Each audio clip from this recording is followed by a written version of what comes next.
बिस्मिल्लाहिर्रहमानिर्रहीम। प्रोग्राम बोलो के साथ मैं हूं शाहिद। नाजरीन, आज सुप्रीम कोर्ट में अहम मुकदमे की समाअत के बाद पार्लिमान ने वजीर आजम को एतमाद का वोट दिया और एतमाद के वोट के फौरन बाद वजीर आजम ने जो गन गरज दिखाई उसमें उन्होंने वाज़े तौर पर अदालत को आड़े हाथों लिया और अदालत को यह बताया कि वो 3-4 का फैसला मानते हैं, वो 5 रुकनी बेंच का 3-2 का फैसला नहीं मानते। और अगर उन्हें नाअहल करने की कोई बात होती है तो फिर जब तक ये हाउस उन्हें नहीं कहेगा वो नहीं जाएंगे।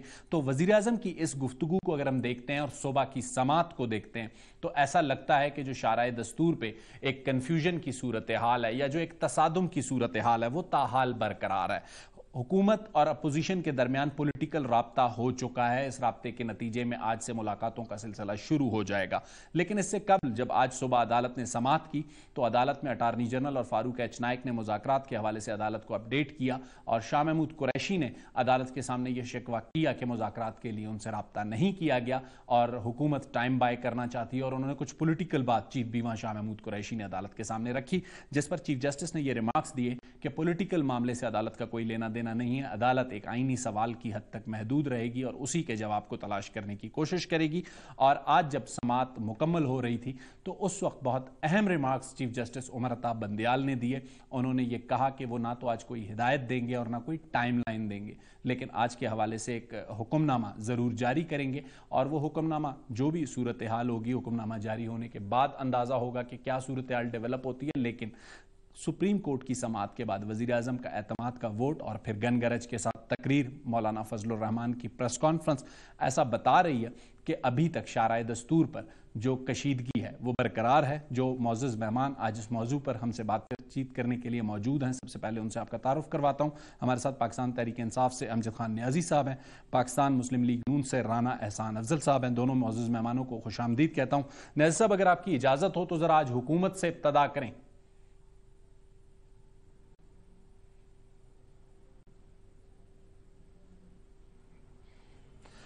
राना एहसान अफजल साहब बताइएगा कि राना एहसान अफजल साहब मेरे ख्याल से म्यूट किया हुआ है अमजद न्याजी साहब ने अपने माइक को, तो मैं आपसे इब्तदा करता हूं। हुकूमत की आज की जो हिकमत अमली है एतमाद के वोट के बाद, जो वजीर आजम की घन गरज है, उससे तो नहीं लग रहा कि हुकूमत कोई मुज़ाकरात में दिलचस्पी रखती है या कशीदगी को कम करने में।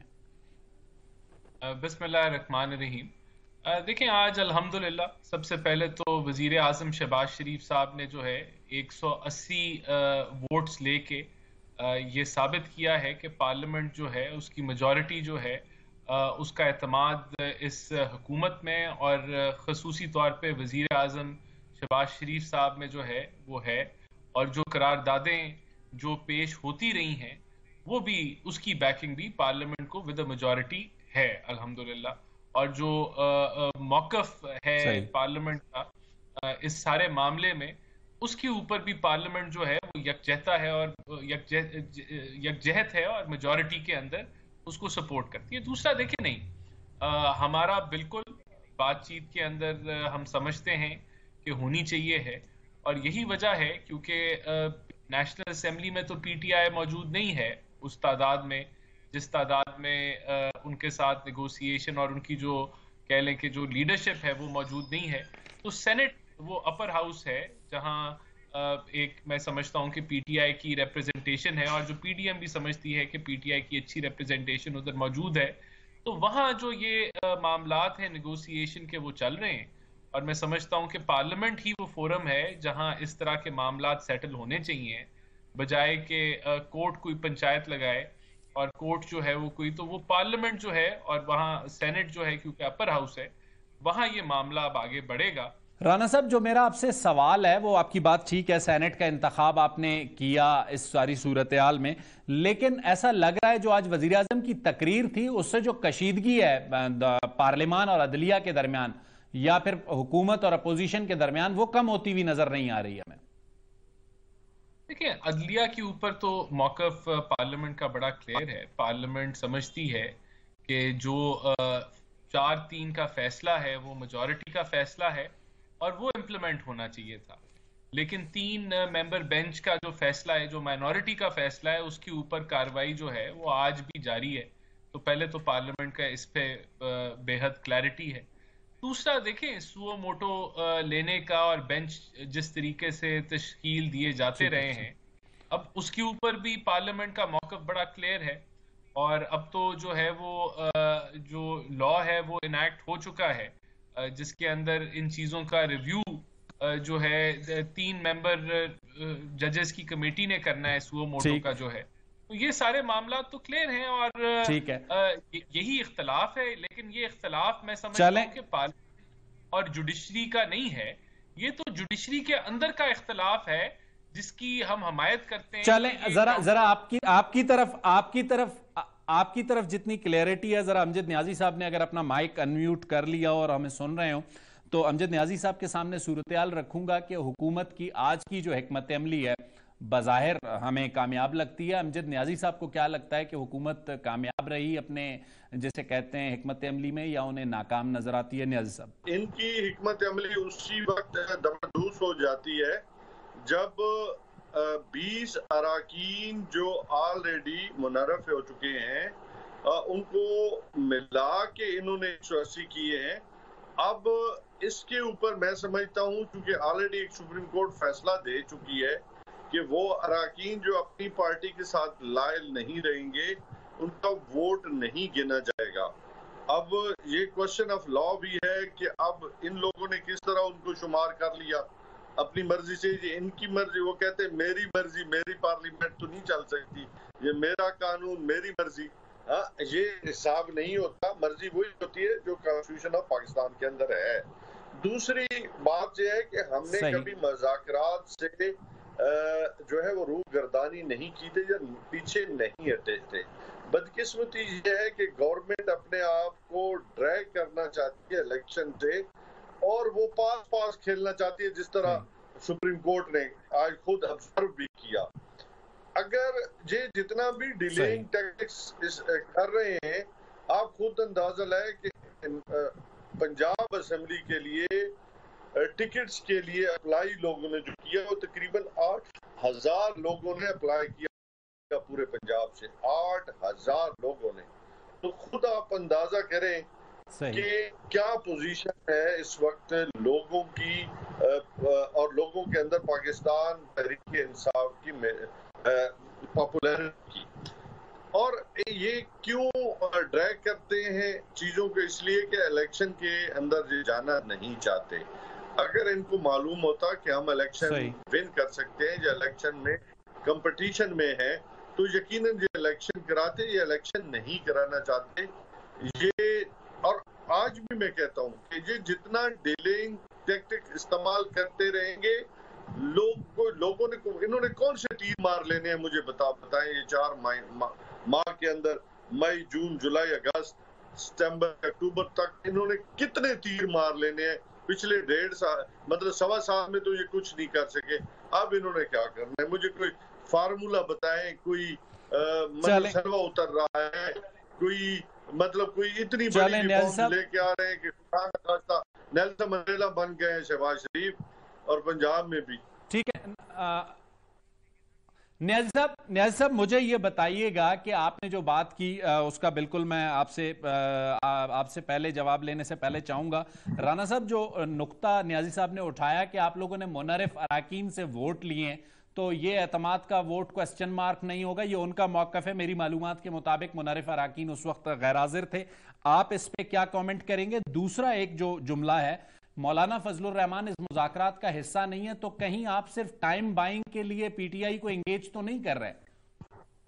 देखिए, अगर आप किसी भी पार्टी को आप फोर्स तो नहीं कर सकते कि वो आपके मुताबिक चलें। और अगर JUIF का एक मौक़िफ़ है तो उनसे हमने कोशिश की, पीपल्स पार्टी ने भी कोशिश की कि वो जो है मुज़ाकरात करें और इस मामले का हल करें। लेकिन अगर उनका ये मौक़िफ़ है तो हमें उसकी जो है वो उसको रिस्पेक्ट देनी होगी। लेकिन हुकूमत का तो ये एक तरीके से फ़र्ज़ है कि वो कोशिश करे कि मामलात को आगे लेके चलें। एक चीज़ मैं मिस कर गया था, हमने असद कैसर साहब से रब्ता किया और आज ये बात जो है वो चीफ जस्टिस साहब के सामने भी हुई, लेकिन असद कैसर ने कहा कि मेरे पास कोई अथॉरिटी नहीं है नेगोशिएशन करने की। तो वो फिर सुप्रीम कोर्ट में आज रिपोर्ट हो चुका है। जी बिल्कुल। तो ये भी मैंने कहा मैं आपको इस चीज को मैं हाईलाइट कर लूं तो दूसरा देखें, एक और चीज मैं यहाँ कहना चाहूंगा, बिल्कुल हम जो है इसलिए नहीं इलेक्शन जो है वो कह रहे हैं अक्टूबर में हो जाए कि हमें कोई अक्टूबर में फायदा हो जाएगा, जो अभी फायदा नहीं होगा। इंशाल्लाह ताला अब भी इलेक्शन होते हैं तो हम एक अच्छी मेजॉरिटी से हुकूमत बनाएंगे पंजाब में। इशू ये है कि इलेक्शन इकट्ठे होने चाहिए, इलेक्शन पूरे पाकिस्तान में केयर टेकर सेटअप के अंदर होने चाहिए। इलेक्शन अगर अलग-अलग होंगे तो वो मुतनाज़ा होंगे, उसमें जो है वो पॉलिटिकल इंस्टेबिलिटी का खदशा होगा कि आप जो है और हमारा इससे ज्यादा कोई इलेक्शन से हम ना फरार हासिल कर रहे हैं, हम तो कह रहे हैं जो नतीजा आएगा हमें कबूल है, लेकिन इलेक्शन पूरे मुल्क में सारे सूबों में और वफाक में इकट्ठे अक्टूबर के अंदर हो। ठीक है, राना एहसान अफजल साहब और अमजद नियाजी साहब हमारे साथ मौजूद है। राना एहसान अफजल साहब ने पंजाब में अगर इलेक्शन अब भी होते हैं तो उसमें भारी अक्सरियत का दावा किया है, टिकट्स उन्होंने दिए नहीं है। ब्रेक के बाद आते हैं, उनसे बात करेंगे कि इतने पुरएतमाद हैं कि 14 को इलेक्शन नहीं हो रहा है और पीटीआई को एंगेज किया हुआ है, तो सिर्फ एंगेजमेंट से मामला आगे बढ़ सकेगा। ब्रेक के बाद दोनों मौजूद मेहमानों से दोबारा बातचीत का सिलसिला जोड़ेंगे। लेते हैं एक छोटा सा ब्रेक।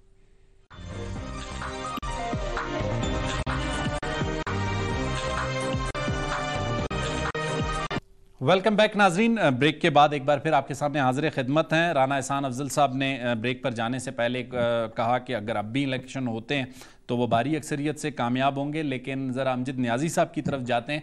नियाजी साहब, आपको नहीं लगता कि हुकूमत जो है उसने एक ऐसी पोजीशन क्रिएट कर दी है कि हमें लगता है कि पीटीआई फिर कुछ दिनों के बाद वावेला करेगी कि उनके साथ धोखा किया गया है और उन्हें एंगेज करके टाइम बाई किया गया और अब 14 मई को इलेक्शन नहीं हो रहा है, हुकूमत ने मुज़ाकरात के नाम पे उन्हें धोखा दिया है? आपको ऐसा नहीं लग रहा? मैं तो पहले ही सेगमेंट में कहा है कि हमें बिल्कुल भी इसमें कोई शक नहीं है, बल्कि हमें यकीन है कि सिर्फ ये मामलात को उलझाना चाहते हैं, मज़ाकरात का ड्रामा रचा के अगर सीरियस है और साफ और शफाफ इलेक्शन की तरफ बढ़ते हैं। चूंकि ऑलरेडी पंजाब के अंदर तो फैसला दे चुकी है कि इलेक्शन डेट भी आ चुकी है, बातचीत तो होनी है नेशनल असम्बली के ऊपर और बाकी पाकिस्तान के अंदर सिंध है, बलूचिस्तान है और केपीके की, चूंकि वहाँ पे भी ये मामलात को उलझा रखा है इन्होंने, कि हम समझते हैं कि इस वक्त जो मुल्क के अंदर अगर आपने पार्लियामेंट के अंदर बड़े फैसले करने हैं तो आपको फ्रेश इलेक्शन की तरफ जाना होगा, क्योंकि मईशत है आपकी, अदम इस्तेहकाम है, आपके सिक्योरिटी के इश्यूज हैं, तो इनको लेके एक ही गवर्नमेंट चल सकती है जिसके पास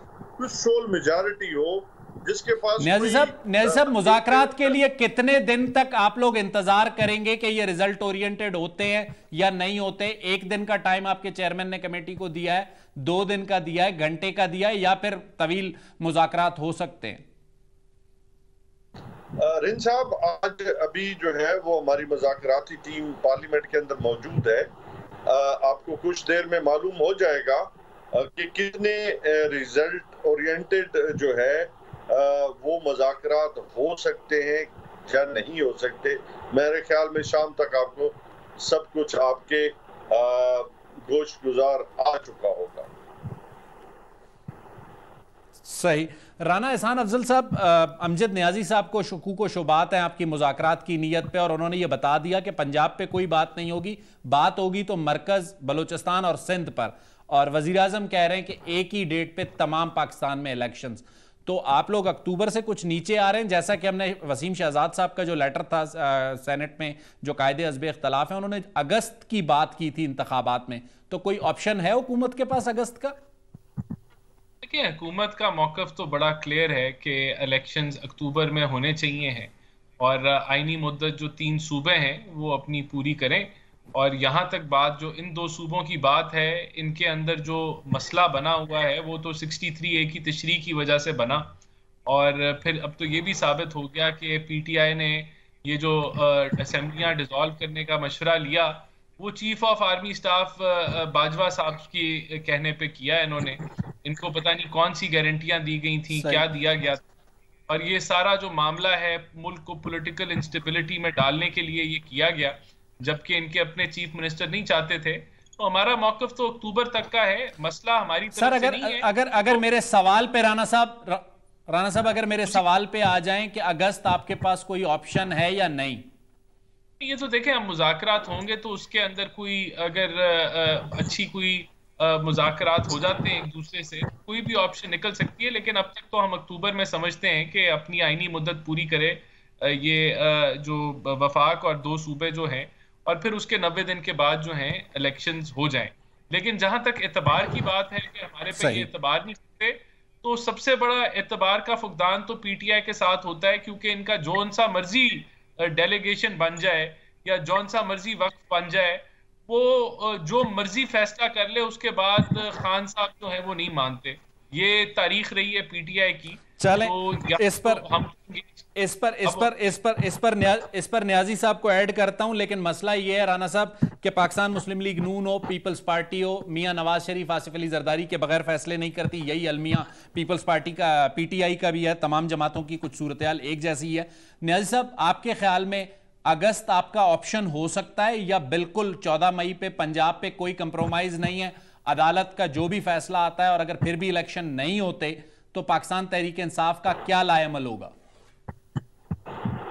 रिन साहब, 14 मई के ऊपर तो फैसला आ चुका है, उस पर मजीद तबसरा मेरे ख्याल में मुनासिब नहीं है।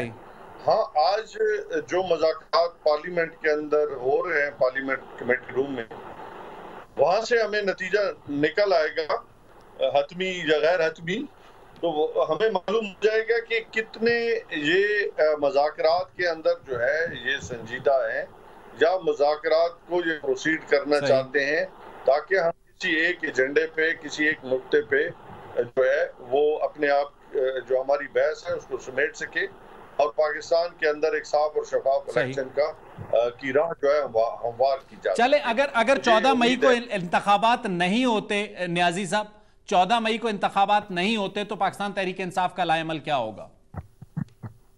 सबसे पहले तो सुप्रीम कोर्ट ने इस मामले को टेकअप करना है, क्योंकि और उसके बाद हम तो कह रहे हैं कि हम सुप्रीम कोर्ट के फैसले के पीछे खड़े होंगे, और पाकिस्तान के अंदर, पंजाब के अंदर एक पूरी हम इसको रोडों पे भी आ सकते हैं, पूरा लॉन्ग मार्च भी हो सकता है। उसके लिए मुख्तलिफ मेथड इस्तेमाल हम जरूर करेंगे जो हमारा जमहूरी हक है, क्योंकि हम समझते हैं कि आज अगर कानून और कायदे से वायलेशन की गई तो फिर ये इलेक्शन आगे वाले भी भूल जाएं आप। सही।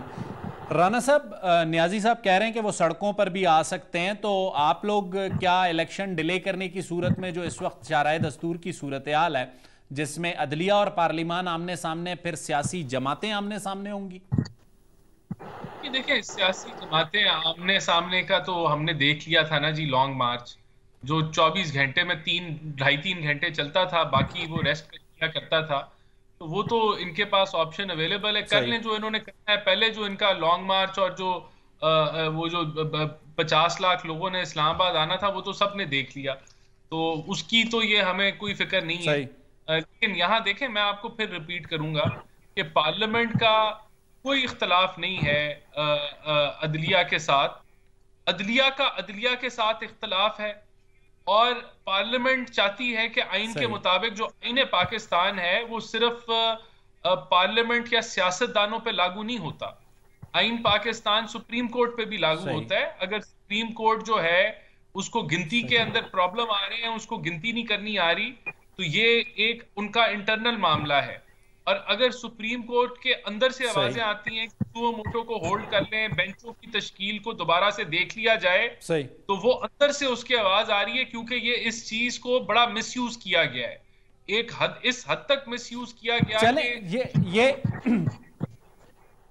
राना साहब, आपके ख्याल में सियासी कारकुनों का तसादुम नहीं होगा? Shortly and precisely 30 seconds.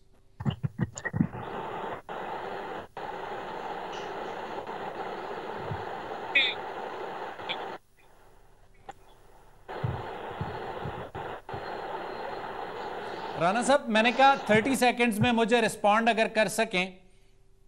देखिए, हम तो तसादम में बिलीव ही नहीं करते, हम तो पाकिस्तान के आइन में बिलीव करते हैं। हम तो इस चीज में बिलीव करते हैं कि मामलात बिल्कुल कानूनी तौर पे चलने चाहिए।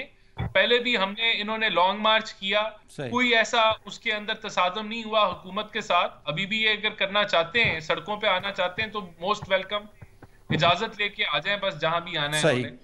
आम चले आदमी की चले जिंदगी चले में चले बदलना। चले न्याजी साहब राना एहसान अफजल साहब कह रहे हैं कि वो कशीदगी नहीं चाहते, लेकिन रास्ते आपके ओपन हैं। हाँ बिल्कुल, इनके रास्ते ओपन हैं। 3000 कारकुन हमारे जेलों में पड़े हैं। टीयर गैस हो, शेल हो, पकड़ धकड़ हो, गुल्लू भट्टों का जैसा सलूक हो, लोगों को जेलों में डाला जा रहा हो, दहशतगर्दी के पर्चे दिए जा रहे हो, बिल्कुल इनके जो है वो इकदामात नेकनियती पे मुश्तमिल है और ये समझते हैं कि जो बिल्कुल इनको फ्री हैंड इन्होंने दिया हुआ है। जैसा कि मैंने आपको बताया है कि ऐसे फ्री हैंड में लॉन्ग मार्च फिर भी कामयाब हो जाता है इनके सब हथकंडों के बावजूद। और आप अंदाजा करें कि ये हम ये कह रहे हैं कि 3 घंटों का ये लॉन्ग मार्च होता था। मैं इनको कह रहा हूँ कि ये 10 मिनट का इतना बड़ा इज्तिमा एक दिन हमें करके दे दे, हम फिर भी कहेंगे कि जी राना साहब। अच्छा न्याजी साहब अगर एक सवाल आपसे करना, न्याजी साहब एक सवाल आपसे करना चाहूंगा। आपने 3000 कारकुनों की गिरफ्तारी की बात की। 1.25 साल से आपकी जमात एक तहरीक में है, हदफ इंतखाबात हैं। आपको नहीं लगता कि पंजाब की असेंबली डिसॉल्व करने का फैसला कबल अज वक्त था और गलत था? आज उसके नताइज आपको भुगतने पड़ रहे हैं। नहीं, आज उस रिजल्ट ये आ रहे हैं कि हुकूमत जो है वो अपने घुटने टेक की है और अगर पंजाब असेंबली डिसॉल्व ना होती और 9वें दिन के इलेक्शन का ये जो है वो कॉन्स्टिट्यूशन में उनकी परमिशन ना होती तो ये कभी भी इलेक्शन की तरफ ये आज जो टेबल पे आए हैं तो ये इस बार ये सुप्रीम कोर्ट जो हिदायत दे रही है तो कानून और कायदे के मुताबिक दे रही है। तो हम समझते हैं ठीक है थोड़ी बहुत मुश्किलात आई हैं, लेकिन हम नहीं समझते कि हमारा फैसला गलत था, बल्कि हमारा फैसला था। चलें ठीक है। अमजद न्याजी साहब, राना एहसान अफजल साहब, दोनों ने सियासी नुक्ता निगाह हमारे सामने रखा। नाजरीन, ब्रेक पर जाने से पहले आपको बताऊंगा कि इस स्टोरी का एक लीगल एस्पेक्ट भी है। तमाम फरीकैन, अदालत हो, सियासी जमातें हो, हुकूमत हो या अपोजिशन हो, सब बात आइन की करते हैं। तो आज की तारीख में जो कुछ कौमी असम्बली या अदालत में हुआ, क्या आइन में उसकी जगह या गुंजाइश मौजूद है? ब्रेक के बाद आएंगे तो आइनी और कानूनी माहिरीन से पूछेंगे कि अब पंजाब का 90 दिन का मामला कहाँ खड़ा होता है और आइन कहीं पर नज़र आता है उन्हें या नहीं। लेते एक छोटी सी ब्रेक के बाद बात करेंगे।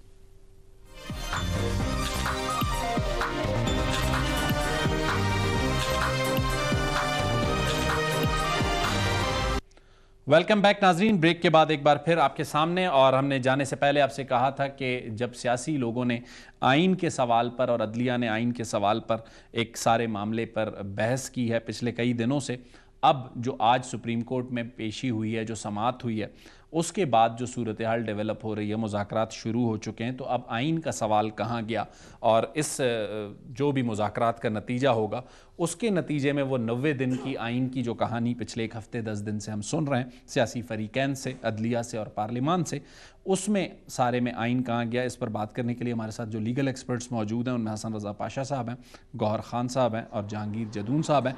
अगर इजाज़त हो तो शुरू करता हूँ गौहर खान साहब। गौहर खान साहब, आपके ख्याल में आज जो अदालत की हेयरिंग हुई उसे आप कैसे देखते हैं, और इस हेयरिंग के बाद जो मुज़ाकरात हो रहे हैं उसके नताइज की सूरत में अगर कोई नई डेट आती है इंतखाबात की, तो फिर आइन और 90 डेज़ कहाँ गए? देखिए, आइन का तकाजा तो यही है कि इंतखाबात होने चाहिए थे और 90 डेज में ही होने चाहिए थे। और ये तो सुप्रीम कोर्ट ने अपने पहले ऑर्डर में भी बड़ा कैटेगोरिकली कहा था कि अगर 90 डेज में नहीं होते so the meanest best possible deviation के साथ होने चाहिए। लेकिन वो अनफॉर्चुनेटली बड़े दिन ज़ाया हो गए, बल्कि ज़ाया कराए गए। आज की जो डेवलपमेंट हुई है उसमें तो ये ज़रूर है कि सुप्रीम कोर्ट ने ये तो ऑब्जर्वेशन ज़रूर दी है कि सुप्रीम कोर्ट के जो ऑर्डर है वो तो इंटैक्ट है। और इसके बाद आज जो प्रोसीडिंग शुरू हो गई, मुज़ाकरात शुरू हो गई, तो उम्मीद तो है कि कोई मुज़ाकरात में कोई ना कोई हल निकल आए। बेहतर है पॉलिटिकल पार्टीज आपस में मिल बैठ के कोई ना कोई हल निकाले। हाल तो होना तो ये चाहिए कि जिस भी सूबाई हुकूमत की इलेक्शन हो और असम्बली की इलेक्शन हो, वहाँ इलेक्शन हो और ये तरीका ख़त्म हो जाए कि हम हमेशा से यही कहते रहें कि एक तरफ तो हम ये कहें कि सूबाई हुकूमत जो है वो इंडिपेंडेंट है, आज़ाद है, खुद मुख्तार है, और दूसरी तरफ से कहें कि नहीं जी वहाँ तो इलेक्शन हो नहीं सकते जब तक इलेक्शन पूरे चारों सूबों में और कौमी असम्बली की इलेक्शन ना हो। लेकिन अगर कोई हल निकलता है और हुकूमत अगर सिंसियर है तो हल तो निकलनी चाहिए। अलबत्ता ये ज़रूर है कि on the face of it तो हुकूमत ने एक नहीं कई सारे ऑर्डर वायलेट किए। सुप्रीम कोर्ट का 1 मार्च का ऑर्डर वायलेट हुआ जिसमें इलेक्शन का कहा गया था, फिर सुप्रीम कोर्ट का 4 अप्रैल का ऑर्डर वायलेट हुआ, फिर सुप्रीम कोर्ट के 14 अप्रैल का ऑर्डर वायलेट हुआ, उसके बाद 19 अप्रैल का ऑर्डर वायलेट हुआ, और आज उनके पास जो डेट थी आज भी सरकार ने ये वायलेट किया है। सही। गौहर खान साहब ने जो बात की, हसन रजा पाशा साहब, आपको क्या लग रहा है कि आइन की बात होगी या नजरिया ज़रूरत जिंदा होता हुआ आपको नजर आ रहा है मुज़ाकरात के नतीजे में? देखें, जो मामला इस वक्त तक पहुंच चुका था उसका वाहिद हल यही था कि पॉलिटिकल पार्टीज इकट्ठी बैठे। आपको याद होगा कि हमने शुरू से ही ये बात की थी कि पॉलिटिकल पार्टीज ने इंटरनली अपने मामलात को ठीक करना है, और आज के जो हियरिंग है उसकी सबसे ज्यादा जो खूबसूरत बात है जिसको मैं अप्रिशिएट करता हूँ वो ये है कि मामला पार्लिमान में हल हो रहा है। पार्लिमान में ही हल होना चाहिए था। सेनेट ऑफ पाकिस्तान में ये मीटिंग प्लेस रखी गई और वहीं से चेयरमैन सेनेट की इंटरवेंशन की वजह से ये कमेटीज दोनों तश्कील हो गई। तो मैं नहीं समझता कि इसको किसी की शिकस्त हो समझा जाए या किसी की जीत समझा जाए। मैं समझता हूँ कि ये पार्लिमान की जीत है और ये पाकिस्तान की जीत है। और एक और मैं ख्वाहिश जो है उसका जरूर इज़हार करूंगा कि अल्लाह ताला करे कि दोनों फ्रीकैन में एक अच्छी रवायत बरकरार कायम रखते हुए एक नई सोच के साथ सामने आए कि हमने इलेक्शन करवाने हैं और इलेक्शन फलां डेट को तमाम असेंबलीज के इकट्ठे करवाने हैं और जिस पे किसी फरीक को कोई एतराज ना हो और होप फॉर द बेस्ट। सही, पॉजिटिव रह के सोचना चाहिए। अगर आज हम ये कहें कि फलां की वायलेशन हुई, फलां की वायलेशन हुई, फलां की, तो ये इसका हल नहीं है। हल पहले भी आपको कहा था कि सुप्रीम कोर्ट ने अगर करना है तो फुल बेंच ने करना है, और सुप्रीम कोर्ट से बाहर अगर किसी ने करना है तो वो पार्लिमान ने करना है, पॉलिटिकल पार्टीज ने करना है। सही सही। जहांगीर जदून साहब, आप एग्री करते हैं हसन रजा पाशा साहब से, या आपको लगता है कि ये नजरिया ज़रूरत ही होगा और जो पंजाब में खासकर 90 दिन अब गुजर चुके हैं, अब उसकी जो निगरान हुकूमत है उसका जो आईनी क्वेश्चन है, आइन उसे कैसे देखता है? नहीं, पाशा साहब ने जो बात की है मैं उससे एग्री करता हूँ। इसमें देखें ना, हमारा तो शुरू से ही फ्रॉम द डे फर्स्ट ये नज़रिया था, और जो पहली, अगर आपको याद हो, पहली जो फर्स्ट हियरिंग हुई थी उसमें जस्टिस मंसूर अली शाह जो है उस बेंच का हिस्सा थे, वो उस बेंच के मेंबर थे। उन्होंने पहले दिन से ही कहा था कि ये पॉलिटिकल क्वेश्चन है और आप दोनों पार्टियां मिल के आपस में कुछ आगे कुछ पीछे कर लें, तो अपनी पॉलिटिकल जो लीडरशिप है उनसे रब्ता करें। तो इन्होंने कहा जी हमें कल का टाइम दे। उन्होंने कहा नहीं जी कल का टाइम नहीं, आप जो है जी साहब ने कहा जी आप 1.5 घंटे के में आके मैं बताएं। तो आज देखें ना, इतनी हियरिंग के बाद बात वहाँ ही पहुँच गई है जहाँ पे पहले दिन से थी। तो हमारा तो ये पर्सनली मेरी ओपिनियन ये थी कि ये पॉलिटिकल क्वेश्चन था, ये सुप्रीम कोर्ट को पॉलिटिकल थिकेट में नहीं दाखिल होना चाहिए था, और ये पॉलिटिकल क्वेश्चन को पॉलिटिकल पार्टियां ही रिजॉल्व करती हैं। क्योंकि एक जो पीडीएम है वो कहती है इलेक्शन एक ही दिन होना चाहिए चारों असेंबलियों का और नेशनल असेंबली का। उनकी वैलिड रीजन है कि अगर आप इस सर्कल को तोड़ देंगे तो फिर जब कभी भी इलेक्शन होगा तो एक गवर्नमेंट होगी, निगरान का जो 2 परमिशन असेंबली में कंसेप्ट है, नेशनल असेंबली को 60% सीटें पंजाब से आनी है, वहां पे निगरान हुकूमत नहीं होगी तो उस पर कोई इलेक्शन को जहांगीर जदून साहब उनका रीजन वैलिड है तो 90 डेज में इलेक्शन का भी आइन में लिखा है। आप दोनों का जो पॉइंट था हसन रजा पाशा साहब का और आपका, आप दोनों से के पॉइंट से मुझे ये महसूस होता है कि आज के जो अदालती प्रोसीडिंग्स हैं और फिर मुज़ाकरात का आगाज है, आप इसे नजरिया जरूरत नहीं समझते। बैरिस्टर गौर के पास जाऊंगा। बैरिस्टर साहब, आपके दो जो मौजूद साथी हैं वो ये समझते हैं कि ये अच्छा बैरिस्टर साहब हमारे साथ नहीं है। हसन रजा पाशा साहब, पंजाब में अब 90 डेज गुजर गए हैं, केयरटेकर गवर्नमेंट का स्टेटस क्या है? क्योंकि आइन तो 90 दिन के निगरान हुकूमत की बात करता है।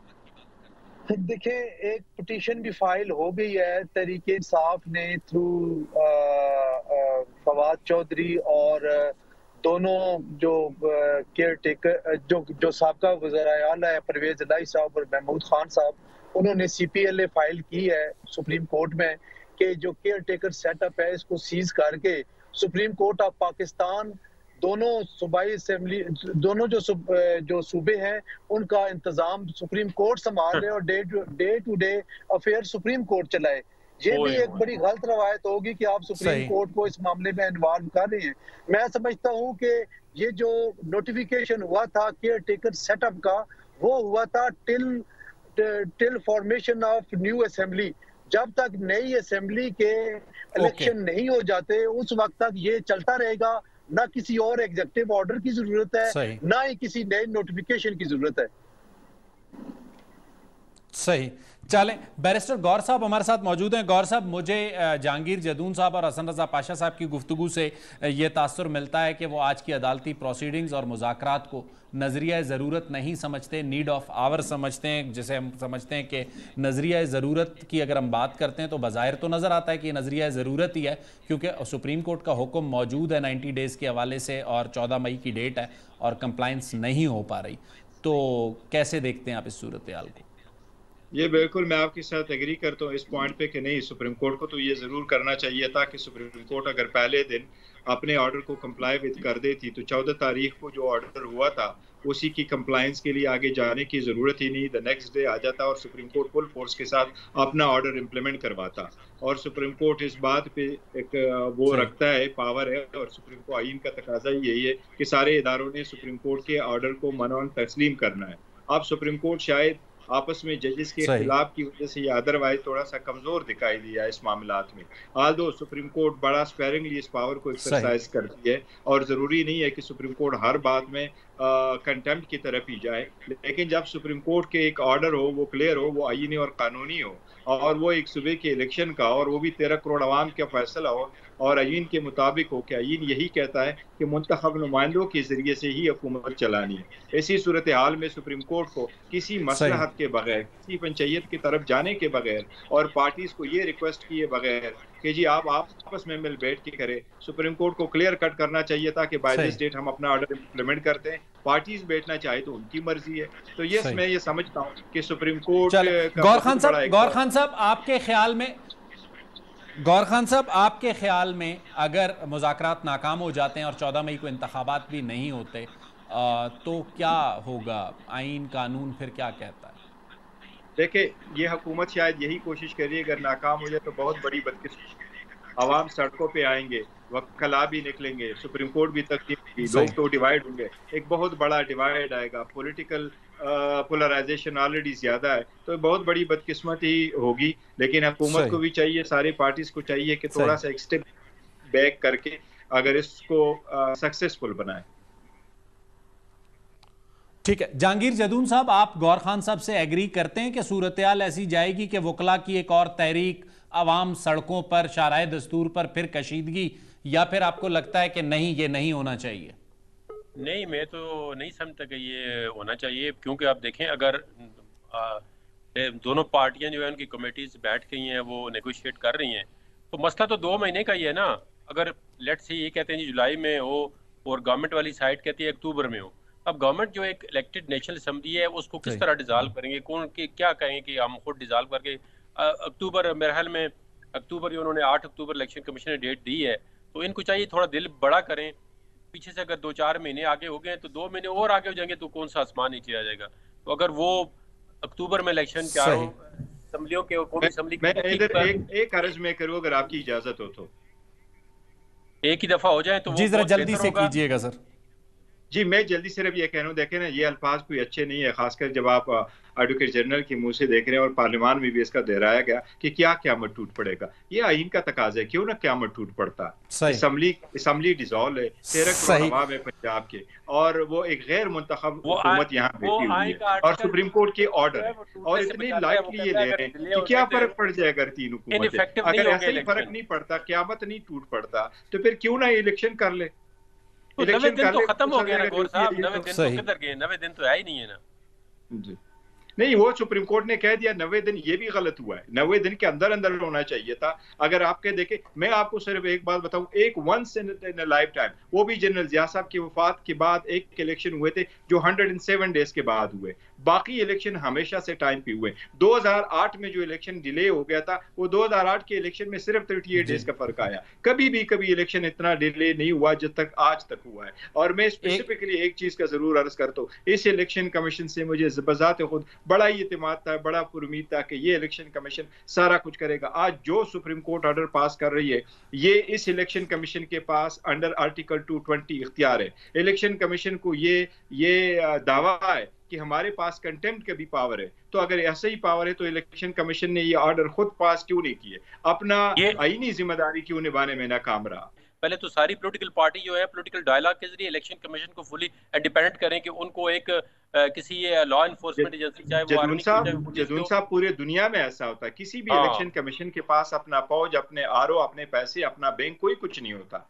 ऐसे ही होना चाहिए। वो ऑर्डर करते हैं और हुकूमत ये इंडिपेंडेंट होना चाहिए। पहले भी ऐसा होता रहा है। 1956 से तो इलेक्शन हो रहे हैं। 1956 से हमारे पास मैं दोनों मौजूद इलेक्शन एक्ट हमारे पास गौर खान साहब है ना 1971 पर कोई इलेक्शन फेयर कोई मानता ही नहीं। अभी इलेक्शन हो जाएंगे पीटीआई नहीं मानेगी क्योंकि वो ऑलरेडी कह चुके हैं जी कि हमारी मेजॉरिटी है। इस तरह थोड़ी इलेक्शन का आउटकम क्या होगा। इलेक्शन का मतलब है कि you have to maintain a peace in the society कि लोग अपने इलेक्टेड रिप्रेजेंटेटिव को एक्सेप्ट करें। लेकिन यहाँ पे तो ये है कि जो बंदा हार जाता है वो फेयर और अनफेयर इलेक्शन सर के बेस पे इलेक्शन पोस्टपोन हुए नहीं है। इलेक्शन कमीशन ने ये नहीं कहा कि हम फेयर इलेक्शन गौर खान साहब कमीशन ने कहा सिक्योरिटी नहीं है, गौर खान साहब लॉ एंड ऑर्डर सिचुएशन है और हमारे पास पैसे नहीं, इसलिए इलेक्शन नहीं करा सकते। गौर खान साहब और जहांगीर जदून साहब, आप दोनों ने इंतखाबात पर अपनी खुलकर राय दी और मैंने इसलिए मौका दिया कि दोनों आईनी और कानूनी एक्सपर्ट हैं, खुलकर बात करें। नाजरीन, इस बहरान का इन मुज़ाकरात के नतीजे में या सुप्रीम कोर्ट के किसी फैसले के नतीजे में जो भी नतीजा निकले, इन तमाम फरीकैन को बैठकर यह सोचना चाहिए कि इनके मफादात का तहफ़्फ़ुज़ हुआ या फिर रियासत और अवाम के मफादात का तहफ़्फ़ुज़ हुआ। अगले हफ्ते तक मुझे शाहिद रिंद को इजाज़त दीजिए। अल्लाह हाफ़िज़।